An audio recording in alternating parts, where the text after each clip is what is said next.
Once again, such a pleasure to have you here, Govind.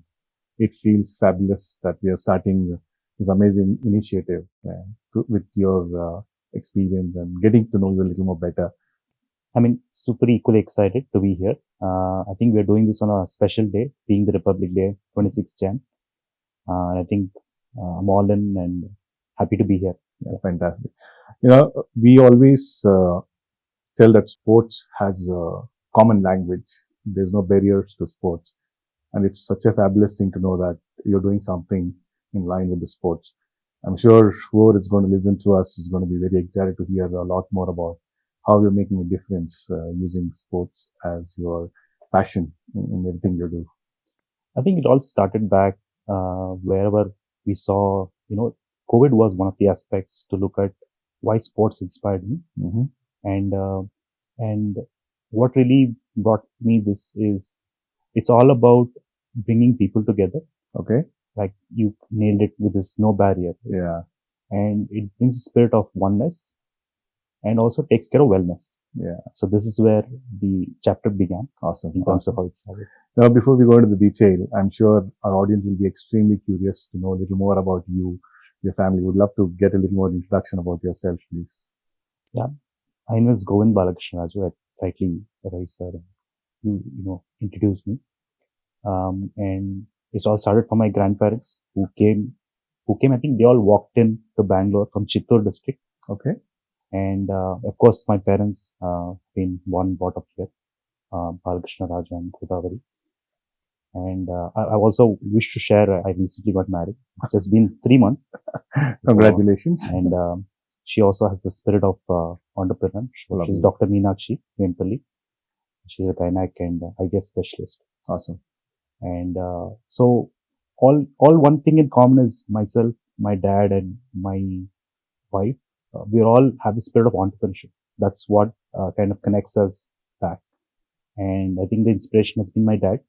Okay. He's the first gen entrepreneur himself. And I think I've seen him right from grounds up, from whatever he's been working hard on in his real estate space and domain. So it also took me a segue to understand that how I can make a difference in the area of entrepreneurship in my areas of interest, sport being one of it. Okay, wonderful. I mean, I always find it fabulous when you get inspired by your parents. In my own case, my dad was working in IAC, and I became the first generation entrepreneur in our family. So I'm sure I can get to learn a lot from you. But the whole experience of this journey of entrepreneurship, although being inspired, why sports? And talk to us a little more about All in Sports. So All Sports Fit as a journey began, like I said, COVID was one of the reasons. There was no wellness and structured curriculum programs designed for children, like we have for the working community, right, or for the other communities of, beyond grassroots. Yes, there are few inspirational companies that we picked in as an inspiration. But where we also saw was, there was one small story of mine. I was a badminton player myself. I played for a state level badminton, competition. But what really did not happen was a supporting system, an ecosystem, or a platform that gave me continuous coaching at an affordable price. Mm-hmm. And so these are the two takeaways through which it all began. I think I should be very vocal about why there was no programs for children design, is because the obesity levels went up during COVID for children. It was by data that their own uniforms did not fit. So it was the real data, because they were sitting at home taking digital education.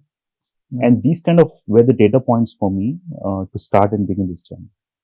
And All Sports Fit was the beginning there, back in 2022. Yeah, when you talk about COVID, it happened in my own house, and I have a 17-year-old, and including me, we were all emotionally binge eating more than anything else. So I can almost relate to that very well.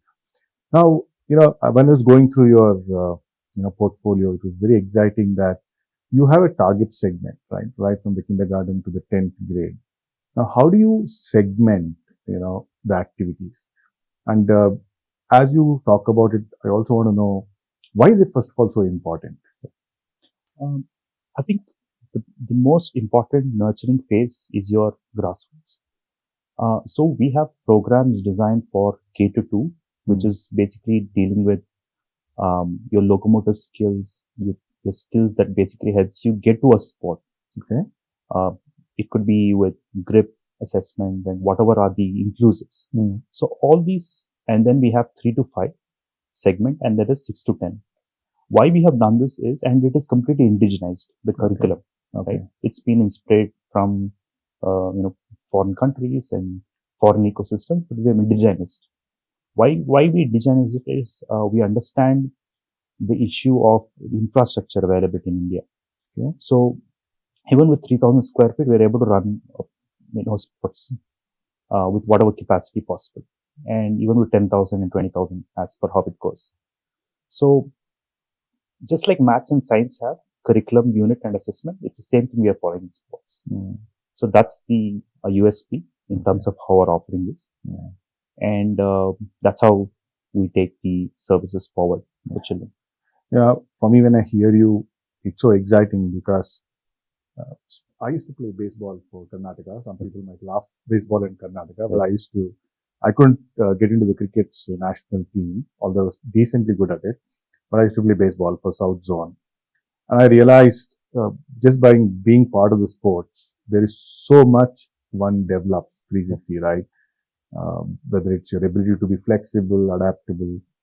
What I like about what you're doing is you're trying to catch them young, right? So catching them at the ground, grassroots level seems to be such an important. So my next natural question is, what is the mechanism to motivate these children? Because I think that intrinsic motivation seems to be key. So what does your curriculum do to make sure that happens? Sure. So I think there are 3 emphases that we focus on when we drive this to schools.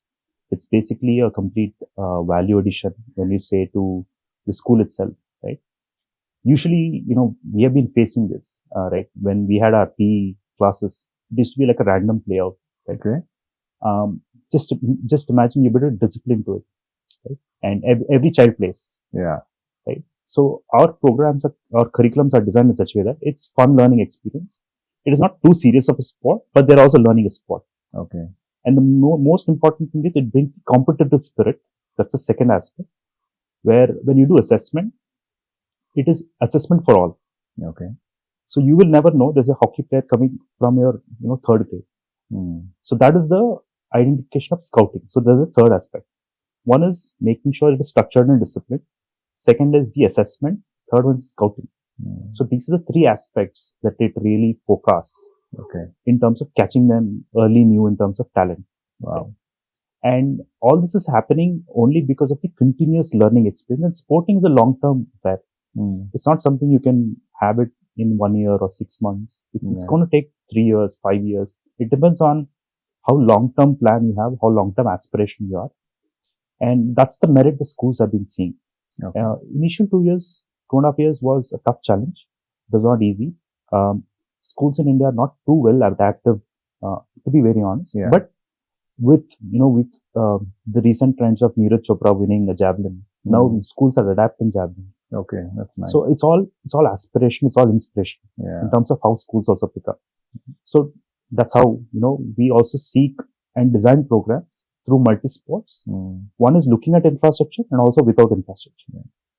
I mean, again, the word encouragement seems to be so important. I remember it used to be very specific in pockets sports, right? Be it only cricket or football, hockey maybe to some extent, but all the limelight is around cricket.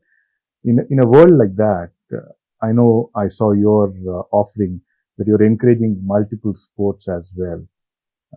What kind of a support mechanism does the school offer for the kids, and how do you make sure the kids get what is right for them? It's a valid question. I mean, that's what we do. Once we make sports compulsory in schools, we also do post-school hours. Okay. So we make sports for all so that the general wellness of kids are taken care. You have effective 40 minutes into 2. So that is almost 2 hours in a week that you get PE completely effective. That's one. So in doing that continuously, you get out talent from assessments. Okay. So with assessments, you're able to pull them out to post-school activities. So post-school is somewhere we also push these kids to do much better. And we tell parents and the teachers saying, he's been doing well. This is his assessment. Now he can go to the next level for which he or she needs more practice. Yeah. And that's how we are structured. Wonderful. And we make sure that the journey is long-term and complete. Yeah. So how we do this is train, scout, upskill, and turn them into a pro. Wow. So these are the 4 aspects in how we design. Actually, I was always told there's this famous quote which says you can't measure what you manage, or you can't manage what you can't measure. Clearly, I hear you say that there are timely assessments, and those assessments help the kids maybe choose what's right and what's wrong. I want to slowly change the gears to the parents' role in this entire aspect, right? I mean, we grew up at an era where probably I was a little fortunate that there was a little encouragement with sports as well, but a lot of people who I know, the parents put a lot of pressure on academics, right? So what role does the parents have to play so to make sure that it's a win-win combination? Sure. One of the things that we believe is awareness and education the parents also need to know, along with the school management. So according to new education policy, physical education is compulsory, not an alternative. It's one of those assessments that the government of India has made it compulsory. So that has to be imbibed in the information to parents. Okay.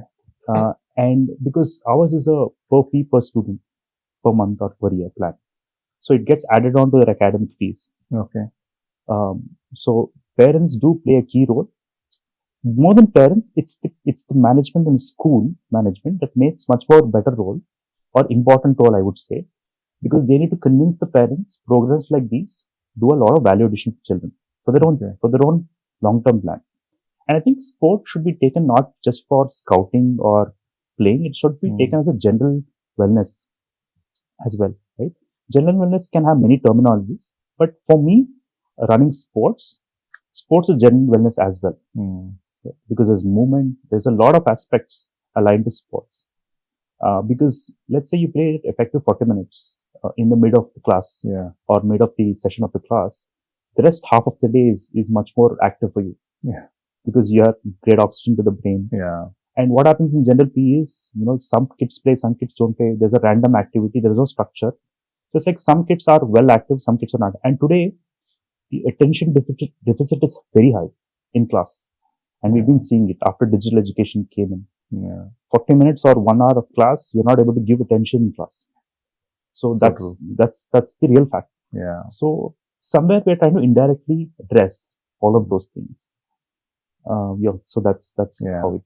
And I was smiling as you were responding, because if I recall my school days, the first thing I used to see in the timetable is where is the physical education. Me as well. It used to be such an amazing look forward event in the whole academic stuff. I want to shift again gears to the technology, right? I mean, there is one part of what you do, which is using technology to measure and manage.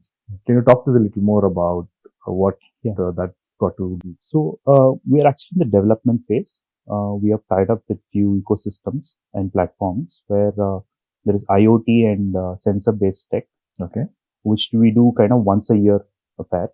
Why I say that is a trainer cannot see completely through his naked eye as to how he or she as a student is performing on ground, right? So when we drive tournaments, on a large scale with all sponsorships, etc., we also have this addition of from what distance was the goal kick, what is the total distance run. So those small little insights basically helps in individual assessment and also tournament game assessment, team assessment. So this is something which we are working very aggressively as we are scaling as a company. So we'll be operating around 30, 40, 50 centers now. We'll be growing to 150 centers as we scale our business, pan-India, that is, with prominent schools that we're working. So while we are scaling as a company, it's important that we back our entire aspect with data. And we want to create like a social sports profile of every kid. Because that is important, right? You need to have all your entire sporting journey digitized. Yeah. And, India is, I would say, there are 300 million kids in India, and there are 15 lakh schools. So there's a lot to do in terms of how we can empower right from grassroots. And if you just recall back and say, Govind's third grade journey was this, and seventh grade journey is this, he or she will be able to measure that value. It's a beautiful, I can almost think like a mind map for the kid from a sports perspective. I think they can also draw the trajectories based on that, isn't it? I can see a lot of value in how digital enhancement and measurements can make a difference. Excellent. From a whole perspective, right? One thing I always find in such initiatives is there's a lot of resistance from by the school management by itself or from other general bodies. How do you manage some of those? Yeah, I think I still recall the first school. I don't want to name the school. It was a straight shot rejection. And the first year was like, when we go to 10 schools, 9 schools reject us. So it's a natural transition. Any new venture, any new business you start, any new introduction you want to do. But as an entrepreneur, you should be ready to have those no's and failures in the early stage. It's all a part of the learning curve. So what really made us understand is, how do we show proof of concept? So what we did is show them proof in the pudding, right? We showed them actual demonstrations. Right. We put the management in front of us. We put teachers in front of us. We put even the parents in front of us. We said, let's show what we deliver. And I think that we learned over a period of time, because pen and paper presentations really didn't work. Right? We had to show them how it really works, what is the value addition. And what we said also, which was exciting, which I'll share with you, is ask the students' feedback, don't ask us. That's what we did. So the magic sauce was there. Excellent. The students loved what we do. And they said, sir, when are you coming back? So that was the immediate response. Fantastic. And one thing we would like to share is, during the PE days of the school, the attendance rate is always high because of us. You're right. No, it's because of also us. The small differentiation we've been making, because it's fun to an activity. One of the things that management came back to us and says, whenever there's PE, they don't want to miss a class. They don't want to miss the day, even though there's some marriage function, whatever may be the case. And that is a great validation for us. Of course. And we did see rejections. And I think it's also about the branded schools that said yes to us, who said no to us earlier, by seeing what we've been delivering over the past 3 years. So that was our learning, and we call that. It takes a very different mindset to accept something like this. But the fact that you said the attendance increases when there is an intervention like this is proof enough for the schools or management to do something about it. And I'm going to also bring to your attention that probably you're already aware, our own community, there are a lot of great institutions. There are leaders who have invested in institutions and they're very passionate about it. How does one collaborate, and what does it take for our own community schools or colleges, universities to adapt something like this? We haven't yet reached out to our own community schools. But what I would say is, take the advantage of the services, take the advantage of the merit of the program, because at the end of the day, we want also our children from our own community to begin this. Right? It's also a responsibility on me, as being a part of the Raju Kshatriya community, to also have this program begin here as well. Wherever, I think we have some great institutions. If I can name, of course, like Oxford and various other institutions, which also run schools. And we would definitely want to kind of reach out, be vocal about the program, share the merits, and share our little success of what we have been achieving, so that our own community of kids can follow the same path, and more attention can be given there as well. You're absolutely right. I think I do take pride in the fact that there are many visionary leaders in our community education who saw it and are full hands-on with it as much as possible. I'm quite optimistic that something like this should be considered more seriously and see how it can benefit everybody who's part of that institution. Now, going back to, the children by itself, right? There are very few sports where they really achieve that recognition. Yeah. All of us know that it's a struggle. IPL brings its own flavor. Similarly, it's like a rat race out there. How does this whole program of yours uh, contribute to that level of success? Is there some plan around it? So all sports should start with the vision of 2036. So that's where we have, set our path. Okay. Also, there is a reason for 2036 is India may host Olympics in India.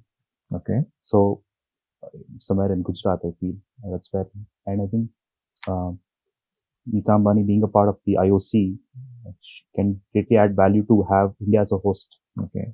So what our vision is anything in sport is a long-term journey. Yeah. Just imagine you have grassroots kids starting from second grade now. By the time it's 2036 or she's 2036, she will have reached the age of actual participation. Right. So our journey is through our programs, how many champions and how many athletes can we create up to them. So we are customer, you could say, I don't want to bring in the customer aspect, but our journey with the kid is going to be 10 to 12 years. And when we sign with schools, we have signed with schools for 5-7 years. Some schools have fairly less. So when we work with schools, it's going to be a long-term engagement. Okay. So that it benefits the child at the fullest. And we also have our own ecosystems where it will help them participate beyond into schools. Okay. It puts them into district, state, national. We are also sending kids very soon to also UK camps to get them an experience of summer in the actual clubs, in the actual football clubs. Wow. And why we are doing all this is to get an overall perspective of the world sport, not just what a coach knows what to teach. This has to be looked at the holistic sporting experience, holistic sport journey. So that's the fair understanding of what we have been learning. So why we do this curriculum is only for that. Curriculum is for what the world sport requirements are, not for what the coach knows and teaches what he or she knows. Right. Because our talent and our understanding of sport is only nationals or just that. So when I met PT Usha ji, I think it was 1 year ago or so, I did voice and say, why don't we bring a mini Olympics initiative for grassroots? She said she'll form a community. She'll form a committee for that, as she being the Olympic president now. Right. So I think we're all waiting for the government interventions as well to support such, because when a 14-year-old kid competes with another 14-year-old kid abroad, he or she understands the level of competitive spirit, level of competitiveness they need to compete at global level, not just at the national level. Right. And what techniques or strategies they use. So all this has to be learned to what the world sporting requirements are. Right. And only then you understand you can compete at any stage or any scenario. Yeah. So that's our long-term plan and vision. Yeah. I mean, I did see on your website that you're tied up. I think you have an association with Manchester. Yeah. It's an ongoing. It's an ongoing. Okay. Yeah. I mean, that can be very motivating for a lot of kids with such big names involved. Yeah. So it's the hospitality team that we're working with. Okay. And we have engaged with such teams to help us get them into summer programs with the clubs you just mentioned. I think you need to look at sport as their expertise and their geography therein. Right? So you should look at Europe as an aspiration for football, baseball, America, basketball, America, NBA. Yeah. Right? So we are doing such tie-ups, and also we are doing multiple tie-ups with international communities to bring those sports here. We want to bring also golf to India. Okay. Golf at grassroots, I'm talking about. Yeah. So it's not like it's very challenging. You can bring in it. I mean, you can get into such academies of schools where you can set up infrastructure there, bring neighboring schools there. Yeah. Okay. Right? So it's all about the love of sport, and sometimes only when you introduce and make kids play, they fall in love with it. So that's the beauty of how our curriculums are designed. Yeah. Now, again, I was relating to how sports bring people together. If you're aware, our own community, every year during Sankranti, they have this amazing, the sports fest. I think for this year, for some reason, it only boiled down to cricket. Otherwise, every year, I remember they used to have multiple sports and people from everywhere would gather. Right. An amazing thing there. So my question is, I know in that event, a lot of women participate, and it's absolutely brilliant to see the women come up front and play the game, and not just play but win and enjoy. So, what's your take on women being encouraged into sports? We all start from our own coaches. We have set ourselves goals to say 40% of our employment would be female coaches to start with. And that's our first empowerment plan that we have. And the other side of the things that we're looking at is we focus a lot on girls where they can learn any sport. There's no restriction to only particular sports. I think we've been seeing that converting. Today we have women's IPL that is highly successful. Yeah. And we also have the Pro Kabaddi League started for women. And I think there's a lot of emphasis happening on around women, which was not earlier. Okay. And what we also do in our curriculums and programs, we generalize for all. So we also make women, girls play javelin, for example. And by doing so, the same amount of talent effort that is coming from boys can also happen for girls. Why it is also very essential and important is every kid has their own aspiration to be a part of something beautiful. Why I use this term is one of the examples is we had one of our neighboring friends, right, neighbor friends, who was very passionate in tennis, but she was very much forced to get into athletics. For some reason, we are not sure why. She was failing continuously. But when she started playing tennis, not knowing, by not voicing her interest, she actually started becoming successful in tournaments without telling her parents. So that was the situation earlier. But now the platforms are very open. Right. The platforms, the ecosystem is much open. Today, I think I'm okay to say this. I did meet the IPL chairman as well. And I said, sir, I think talent can start directly from your 12th grade to IPL. Let's not wait for any Ranji, etc., etc. Because today, you never know that. So today, we also have Sachin's son playing for IPL, right? Of course, he has played as Ranji, etc., etc. So all I'm saying is, even the transition to get into an IPL can be accessible from 12th grade. It's possible. It's only the initiative that has to happen. So even for women, today the platforms are open. The only awareness that is not happening is the information to these resources and accessibility. Yeah. That has to be either be voiced through government initiatives, either through the CBSE boards of schools, or all of these, powerhouses that need to voice that such ecosystems exist, such platforms exist. So maybe when you voice them out, then I think you'll have a pool of talent coming out. I think we do have examples from the recent Olympics and Commonwealth Games and etc. where I think there's a lot of women coming up through the laurels of medals that and we also had recent Arjuna awardee who had. So there are a lot of these examples through which women are really empowered through all of lot. I think the main aspiration here is how many initiatives are like these are available. Okay. Mainly, I think, again, going back to cricket, there's great emphasis. Pro Kabaddi Leagues is the second highest viewed sport. Wow, I didn't know that. It's the second highly viewed sport after IPL in India. Wow. Which I got a data recently as well. So I was very mind-boggled about. I think the next one will be pickleball. Pickleball is one of the sports. I've been hearing a lot about it. Yeah. I think we also have the World Pickleball competition happening. So I think there's opportunity in everything that is coming up.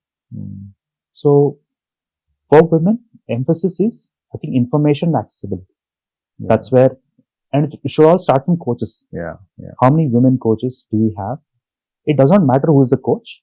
Why I say women's coaches? There's a certain understanding when you're coaching a particular, player. So we have been seeing that in our schools. It's a different structure, maybe in different ecosystems or academies. Yeah. So yeah, that's where. Excellent. When you spoke about be it pickleball or other new sports coming up, clearly we have seen a shift in lot of investment being made in infrastructure, right? I mean, the amount of academies which is come across accessible. I mean, where I stay in Tata Nagar, we're close to some 6 or 7 badminton courts, accessible easily. So where is that infrastructure also going from Yeah. to complement the efforts you're putting, and how does that work in the whole equation? According to data, 80% of schools have no infrastructure. They don't have. They don't have. It's the reality. Wow. So it's all about clubbing the available infrastructure to neighboring schools, and how do we complement them to bring talent? See, we can do only so much from what is available. Yeah. And I think schools, being also through their trusts and resources, should invest. Yeah. See, we do a lot of construction, of course, real estate is one of the things. Let's take sporting as a real estate as well. That's equally important, because the future is also going to be sport itself. Yeah. Sport is going to be a great investment per se. Yeah.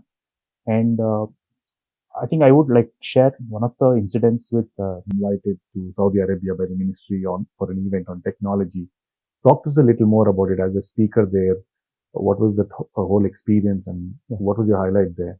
So the vision of the speech was how do we impact millions of kids through digital ecosystem, which I was mentioning, the social profile. So the main aspect also was for investment portfolio. I think Saudi being the great. I think their second investment is sports after infrastructure. Wow. As well. I think you have seen the Ronaldos of the world going to Saudi. Absolutely. And even LeBron James getting invited. So what I really understood was they're bringing sporting as an ecosystem, which comes to our first point of our discussion, which is sporting being cultures together, sporting bringing people together. Yeah. Breaking the barriers of what the culture there was earlier to how it is shifting, the transition. So they're bringing an entire American culture to Saudi Arabia. Okay. So my orientation there was, how do we look at India as investment, as an investment roadmap? Okay. And how do you look at all sports? That was a personal requirement as well when I was talking. And majorly look at your investment in the right countries, right geographies. India being that hub of so many kids and so many infrastructure schools. And how can contributions from their side through government intervention or through as a private investment benefit private limited companies like us? And majorly it's also about countries like Saudi having no infrastructure, building infrastructure. Right. I think we have also seen infrastructure or investments making the line project, which is a $500 billion city that is coming up. Yeah. The line project. The line, yeah.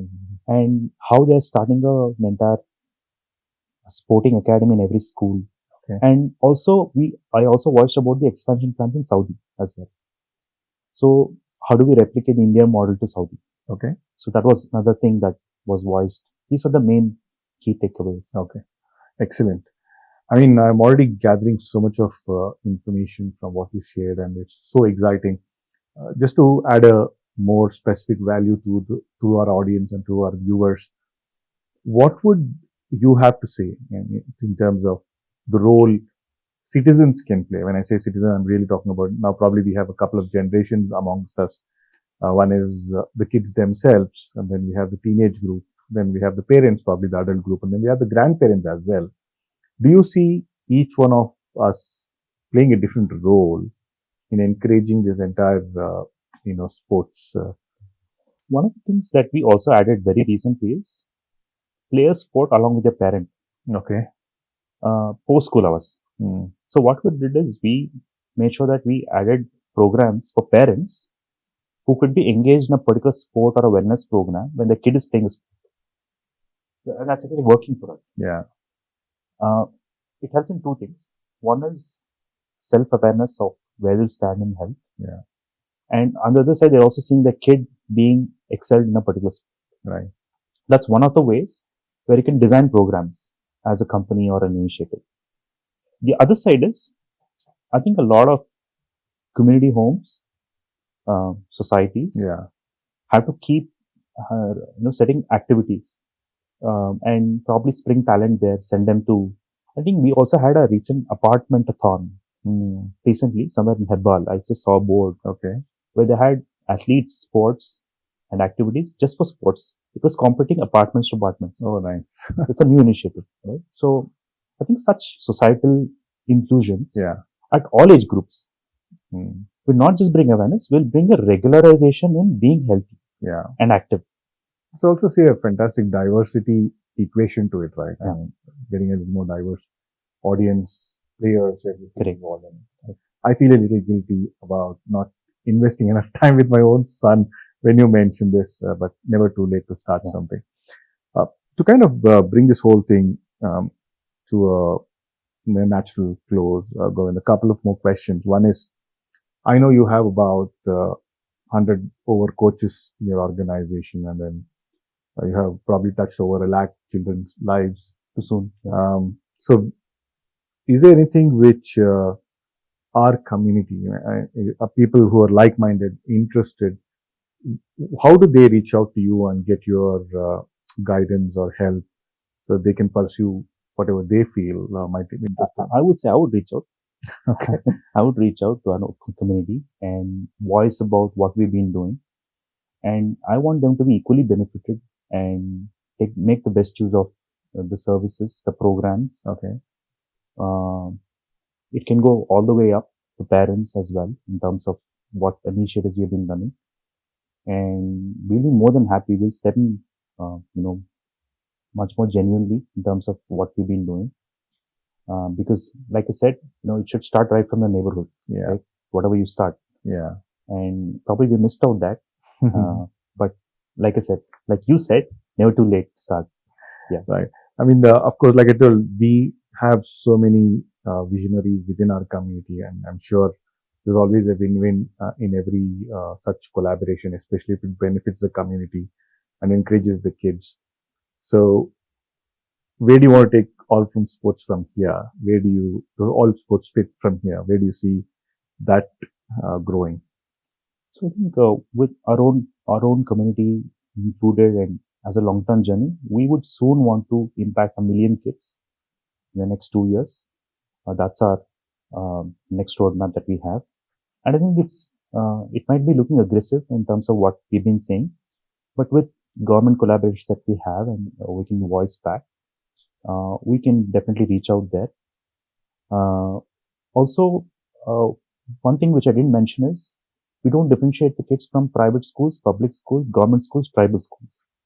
So there are all kinds of diversity that we have. And I think there's one of the foundation schools that will be soon working who are kids from tribal backgrounds. And we'll be working with such kids as well. Excellent. So why we said tribal is, we said there's a natural transition of archery that they will have. So why don't we create a structure for it, create a discipline for it, and run the programs accordingly. So that's our diversity of how we want to run the program. Those may be looking challenging, but we'll figure out a way. Wow. Fix it. It's very exciting. It's like, it's already there in the genes. So how do they make the most of it? Yeah. Fantastic. As a final word, right? First of all, I want to wish you and your team, everybody in All Sports Fit, the very best, because it's super exciting to see somebody like you do something so encouraging and so important for the community in large. So all the best for that. If you had to part with a few words as a message for everybody who's listening, what would it be? So I think I would say, I'm no one to say that you have to do this, do that, but what I would love to share is make sporting or wellness as a part of your everyday lifestyle. And it's important that it's like our breathing and the everyday things that we do in life. I think it has started with me in small proportions. I think everyone can make difference in small little ways capacity that's possible. The role of sports, starting from grassroots is very key and important because that is where the early talent can be recognized and emphasized. You will never know there's a Neeraj Chopra in your neighborhood or from your own house, or is another Padukone from your own house, or there could be another PV Sindhu. I don't want to differentiate. So anyway, that is applicable to any sport that is possible, and so I would love to inspire as many people as possible, or as many kids as possible in this lifetime, whatever is possible, and I would wish the same, and I would wish best of luck for all the kids who are aspiring to be athletes and champions, and we will be definitely be there to support you, encourage you in whatever capacity and possibility we can with our initiatives and programs throughout the country and also abroad. So let's see, and even if there are few medals coming from our little coaching and journey, I think we have done our job. Fantastic. Thank you so much, Govind. It was absolutely a pleasure talking It was to you. great having. Thank you.